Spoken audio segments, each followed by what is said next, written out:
Morning, this is Mr. Pruitt, and today we're going to start our study of motion in two dimensions, and we're going to mostly look at this through projectile motion. Now, you should know that circular motion also is two-dimensional, but we won't be studying that for a couple more weeks. So, we're going to focus our study of kinematics in two dimensions, uh, mainly on projectiles at this time. So, quick review. Remember that one-dimensional motion means that the object is only moving in one plane. Basically, that means it could be moving left and right, or it could be moving forward and backward, or it could be moving up and down, but it's not doing any of those. It's only doing one of those. Um, and so a good example would be like this train moving to the left, or this guy in the indoor skydiving thing, where he basically only moves up and down.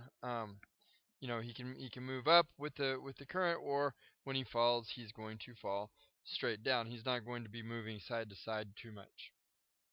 Now, remember that also one-dimensional motion can be described by using kinematic equations, and that's really important to know because we've already learned how to use these equations, and guess what? When we start talking about two-dimensional motion here in just a second, we're going to be using the exact same equations. They're not our calculations and equations aren't going to change just because we add another dimension to it. So, what is two-dimensional motion? Well, two-dimensional motion is motion that combines two of the three directions in which motion could occur, and we just call that two-dimensional motion. Some examples would be like throwing a ball, or firing a cannon, or airdropping packages out of a plane, or jumping off of a cliff, or falling off of a cliff, something like this. All of those are examples of two-dimensional motion. The reason it is because you can see that there is a horizontal component to it as it's moving away from the cliff, or as it's moving away from the plane, or moving away from the child. Also, there's a vertical component as it's falling to the ground, or as it's going up, or something like that. So, what's a projectile? Well, a projectile is any object that is projected by an external force and continues in motion by its own inertia. And that's a whole lot of big words for something throws it or launches it, and it keeps going. It keeps going with the only force on it being basically gravity. Okay. All projectiles are examples of 2D motion because they move both horizontally, uh, they move out, and they move vertically. They move down at the same time, or in this case, it's moving forward, and then it's moving up and down as well.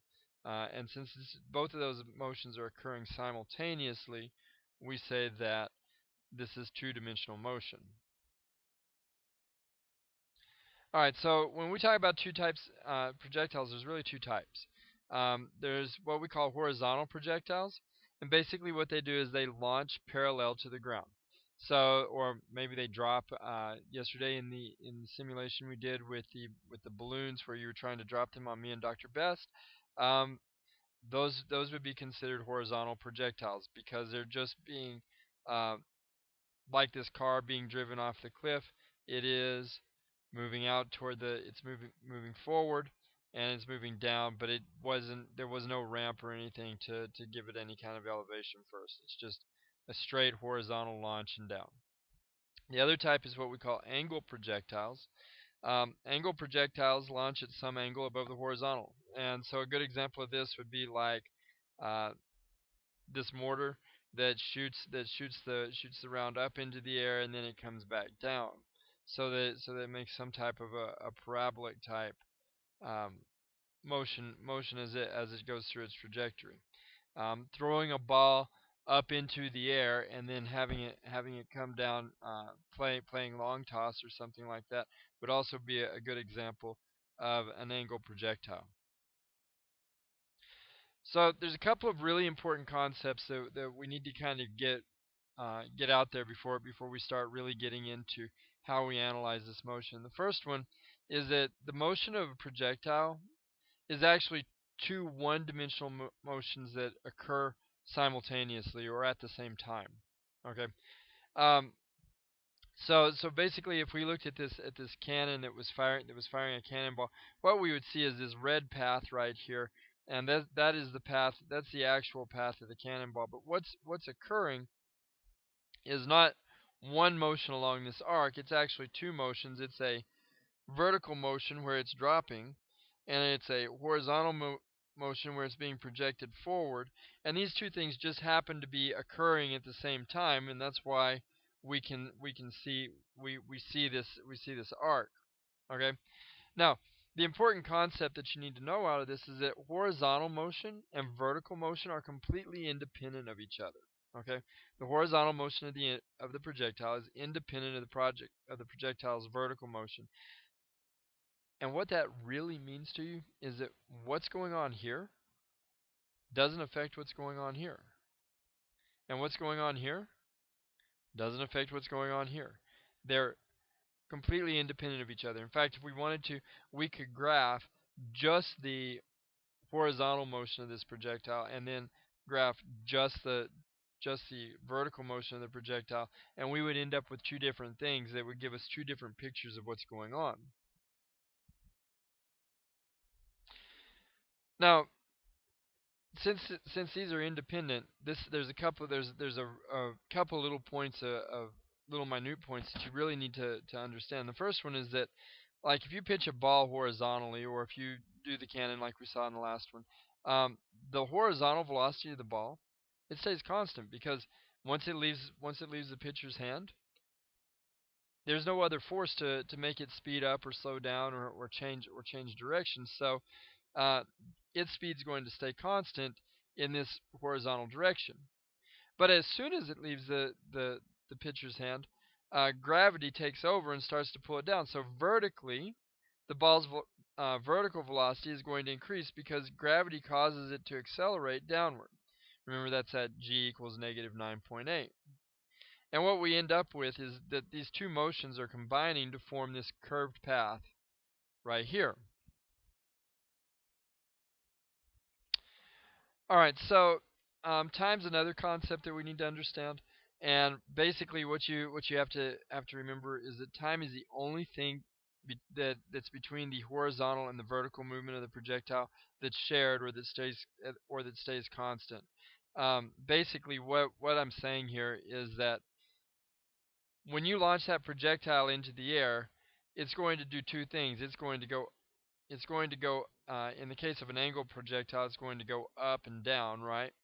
And it's also going to go forward.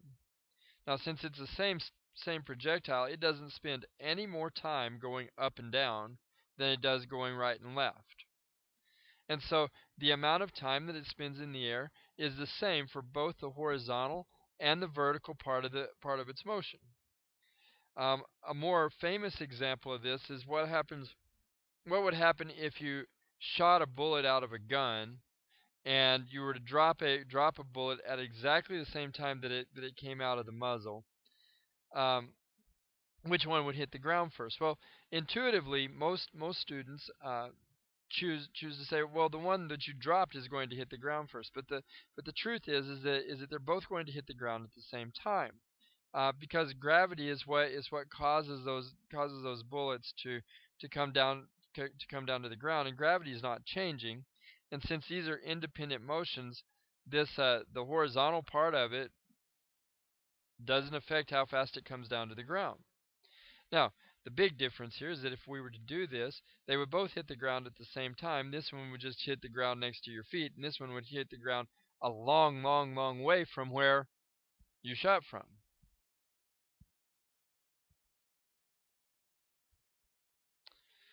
A third concept that you need to know something about is the concept of the launch angle. Okay, launch angles matter, especially when we look um, at angle projectiles. Okay, and here's what you need to know. Uh, the lower the launch angle is, the shorter the range will be. Okay, but as we increase the range, how far it's going to travel horizontally, gets longer and longer and longer until we get to 45 degrees. Okay, and at 45 degrees, we're going to get our maximum range. The projectile is going to go the furthest that it can go at 45 degrees. Once we get once we get greater than 45 degrees, something happens. We make a trade-off at 45 degrees where the projectile can go higher up in the air, but it comes down at a shorter range, so its horizontal motion starts to be reduced because we start gaining. We have a significant gain in vertical motion. So basically, what you need to know: lower angles, horizontal 15 degrees, 30 degrees, have less range than 45 degrees, and they don't go as high. They're not going to go up. The projectile itself will not go up as high. At 45 degrees, we reach the maximum horizontal range, but we do not reach the maximum height that could go to. And that as we go up above 45 degrees, the horizontal range decreases, but the height of the apex continues to increase. If you were to shoot the a bullet or a projectile directly straight up into the air at 90 degrees, you would get the highest point that it could go to, but you would have ideally zero horizontal range.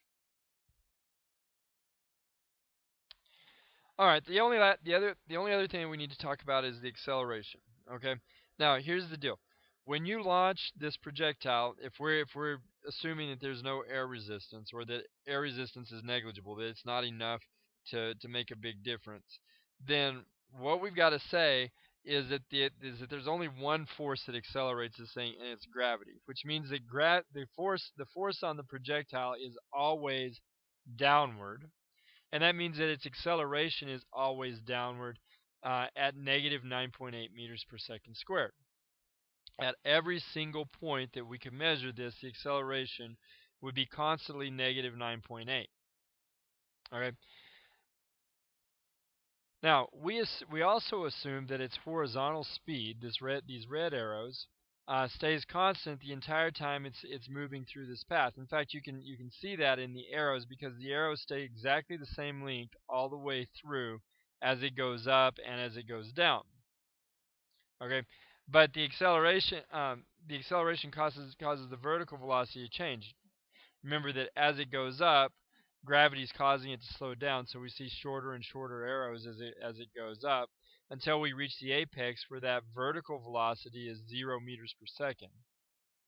And then it starts to increase as it comes down, and you can see that in the longer and longer arrows. So the the thing I need you to get out of this slide is that the acceleration is always downward, and it's always at negative 9.8 as long as we're on Earth. Okay, that the and that the vertical speed at the apex, at the highest point, is zero, just like when we were talking about throwing things up in the air.